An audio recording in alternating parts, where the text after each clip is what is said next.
Now, back in the day, when people didn't carry around devices in their pockets that allowed them to gain access to all of the knowledge on the internet, a quick check on IMDb just wasn't an option. Decisions on what movies to rent were often made based on what your friends had said, and movies often gained a reputation as must-see based on how gross or cool the artwork on the poster or the sleeve of their video cassette was. But this is the thing, some of these images, well, they can be down-and-out lies. So let's take a look at them. As I'm Jules, this is Whatculture.com, and these are 10 VHS tapes that totally lied to you. Number 10. Death Stalker, 1983.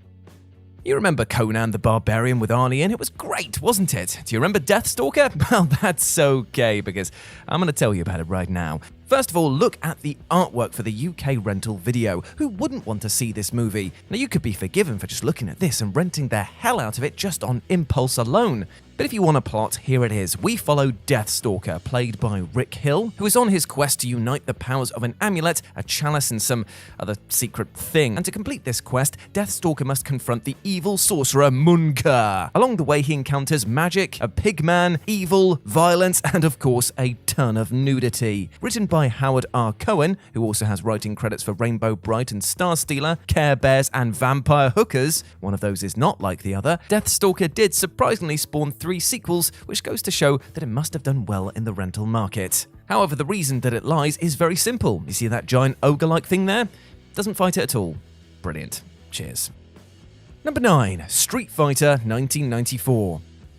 Oh baby, it's 1994. Street Fighter 2 has been in the arcades and available on consoles for a fair old while, and now you can see a trailer on TV for the upcoming Street Fighter movie. I'm just going to say right now, you, at this point, were hyped. But here's the problem. You see that Guile is the main character. You'd think it would be Ryu, but never mind, because all of that is forgiven when you see who is playing him, and that would be the high-kicking action superstar Jean-Claude Van Damme, who just the year before had starred in the acclaimed Hard Target. Now, you've avoided spoilers up until this point, which is much easier to do in 1994, and heard on the street that it was actually a box office success. No, seriously, it technically was. And now the day has finally come where you can go to the video shop and rent the movie. So you sit down and it's time to watch. And yet somehow, even with the outstanding ensemble cast and the writer of The Running Man and Die Hard, you are now witnessing a crushing disappointment. The combination of Van Damme's behavior during production, which was alleged substance abuse and out-of-control ego, according to the people on set, the strange addition of Kylie Minogue, and the PG-13 rating, as well as the reshoots and the deadline pressure, all combined to make Street Fighter look a lot like bum fights. Number 8. Earth Girls Are Easy, 1988. Now, 2 years after starring in The Fly, Geena Davis and Jeff Goldblum, who were married at this point, shared the screen once more. Here, Goldblum plays a hairy, horny alien who, along with the equally hairy and possibly hornier Jim Carrey and Damon Wayans, crashes a spaceship into a swimming pool. Now, this movie is all over the place. You'd think that based on the VHS art alone that this was going to be some sort of like softcore porno, right? But it was rated PG. The cover definitely stood out as well. Hey, look at these funny aliens, and this, which we assume is an easy Earth girl. They're their words, not mine. However, once the movie starts, even with a total assault on the senses from the bright, colourful visuals to the loud, obnoxious soundtrack, amazingly, Earth Girls Are Easy also manages to be long and boring, with a runtime of 100 minutes. You could actually cut about 20 minutes out of this film. It wouldn't affect anything whatsoever. In fact, the only redeeming feature of this film is the fact that they use a pun for a hairdresser's, which is called Curl Up and Die, which I did actually find quite funny. Number 7. Heatseeker, 1995. So on the front cover, it says, "Meet the ultimate warrior in cyber technology." And coming at a time when martial arts action movies had lost their momentum, people weren't as excited to see the likes of Cynthia Rothrock or Don the Dragon Wilson as they used to be. And with Street Fighter and Mortal Kombat being their kind of last hurrah for the genre, people were pretty much done with this. So when the director of Cyborg, Kickboxer 2, and the 1990s Captain America had an idea, he thought that he would take the tournament format that had worked so well for Enter the Dragon and add in cyborgs. Now, Heatseeker seems to have a lot going for it, starring Keith Cook and featuring Gary Daniels, which are 2 pretty recognizable names in the martial arts movie world, and plus there's some cool cyborg imagery, and it looks like a lot of fun. Well, at least according to the VHS box art, because when you watch it, oh boy. The cyborgs here are just people with robot-looking material stuck to their skin. The whole thing feels like it was just thrown together, which is hardly surprising as, according to IMDb, it was filmed in just 11 days. Woof. Number 6. Satan's Dog, 1981 and 1986.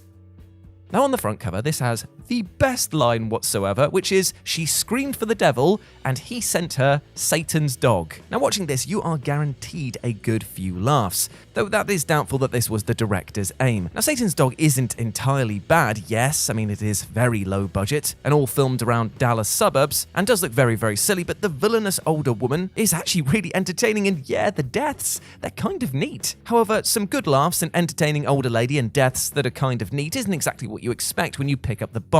The monster on Satan's Dog's front brings to mind the thing that crawls out of the girl's back in Demons, but the monster/dog demon thing isn't even in the movie. Instead, the dog at its core of the picture is literally just a Rottweiler named Greta, and Satan isn't in it either. It's your basic evil, greedy person wants family fortune for themselves, so sends satanic yet remarkably well-trained and obedient dog to kill relatives in creative and unlikely ways. You know, that's very, very popular genre. Number 5. Jungle Warriors, 1984. Now, technically, everything described on the Jungle Warriors front cover does actually happen, but there is a lot of nonsense before we get to the big firefight, including the opening theme song. How was this the very best song that they can use? I know that you can't hear it on YouTube, but trust me, it is weird. A look at the cover and you'd expect an action movie, but you know what? That's not what this is. This is a crime drama/thriller with some very, very bad dialogue, mostly taking place in a jungle and an abandoned Spanish fort lovingly restored by a drug lord. On the back of the cover is a description of what sounds like a very graphic movie, but in the UK, it suffered from cuts to get the BBFC approval, so some of the promised carnage isn't even contained on the tape within. Jungle Warriors is not without its charms though, and we do get a pretty climactic gunfight, which is good old-fashioned chaos. Machine guns, bows and arrows, grenades, explosions, helicopters, and a lot of fire, and a lot of cocaine. I'm not sure that you'd call anyone in this movie a warrior, but there is definitely a jungle, so half right, I guess. Number 4. Masters of the Universe, 1987.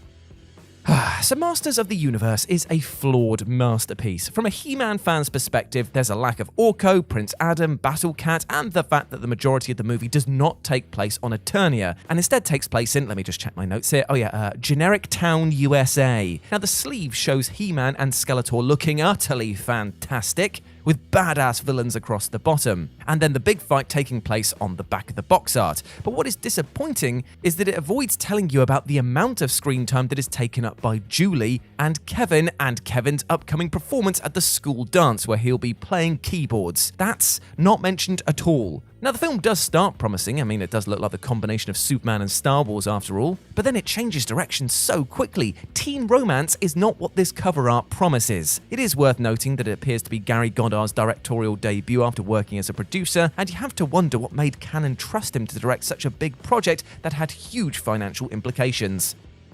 Number 3. The Oracle, 1985. Starring absolutely nobody that you'll know unless you have a really good eye and recognise Irma St. Paul, who made appearances in 12 Monkeys and the Thinner, The Oracle is a story of a young woman known as Jennifer who moves into a new apartment where the previous tenant has been murdered. Jennifer finds some spiritual apparatus, which is definitely not a Ouija board, as that would require permission, and decides to muck about with it, making contact with the spirits of the murdered previous tenant. Now this is not the intense horror movie that the box would have you believe it is. No, this is a slow, dull, cliche-ridden, underwhelming, sleep-inducing bore fest. Prepare for frights you've already seen so many times in other movies. Now, it's not the worst thing ever, but still, in terms of promises not delivered, The Oracle definitely wins. Number 2. Fortress, 1985. Is Fortress a good movie?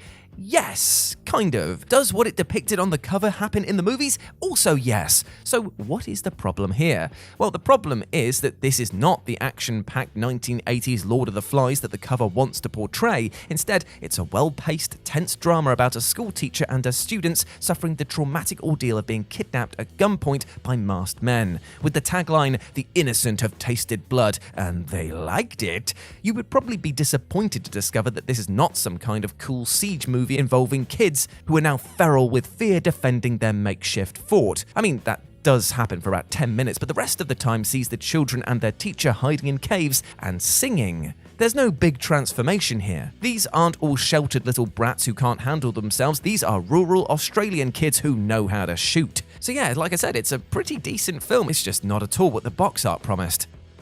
And number 1, Zombie Nightmare, 1987.